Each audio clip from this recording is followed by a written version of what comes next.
I got some insight from Bruce Klingner. He was the deputy chief for the CIA in Korea, and he's now a senior fellow at the right-leaning Heritage Foundation. Bruce, you wrote about South Korea, which has been heralded for its efforts, which many very admirable when it came to COVID-19. But then there is the but portion of that. So let's start with the beginning. Bruce, what do you think that South Korea did well to begin with when it comes to COVID-19? There were a number of things. The first is that they moved very quickly after they had discovered the first COVID patient in South Korea. On January 20th, the first patient in both South Korea and the U.S. were identified, but South Korea moved much more quickly. Within a week, they had government meetings with 20 different medical companies, imploring them to create testing kits. And then a week after that, the government had already approved the first company to begin production, whereas in the U.S. it took weeks or months for that to happen. Also, South Korea implemented a very extensive testing program.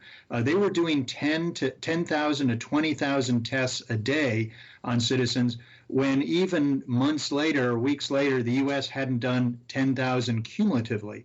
So they had drive-in testing areas. People would get results within a few hours, and now it can be within even shorter than that.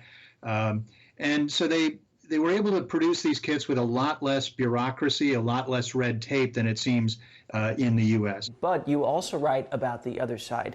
You say in part, quote, the government was given the ability to access citizens' credit card records, cell phone GPS data, bank records, and the wide-ranging network of security cameras to track who was going where, how this was spreading. That's over the line for many Americans. After the 2015 MERS epidemic, where they felt very threatened, the legislature changed some laws. They gave the government access during emergencies such as pandemics to all of those data. So in talking with colleagues in Korea, it's pretty amazing the amount of data they get. No names are involved. They just will get information about a person, not knowing that. But for example, one reporter talked about how he had received an emergency notice on his phone that he may have come into contact with someone because there was someone in his neighborhood. It then identified the time that the person arrived at the airport, the bus route they took, that he went to a noodle restaurant where he ate without a mask. They saw that on the camera. Then he went to the reporter's bank that he uses, et cetera, et cetera. So it enables everyone to identify whether they may have come into contact with someone and then go get tested if necessary. But as you point out, it does have a very Orwellian Big Brother feel of intrusiveness. When it comes to Korea, the sum total, do you think net is that they like this or don't? I think in South Korea they feel very protected, that they feel that they can identify if they've had contact with someone.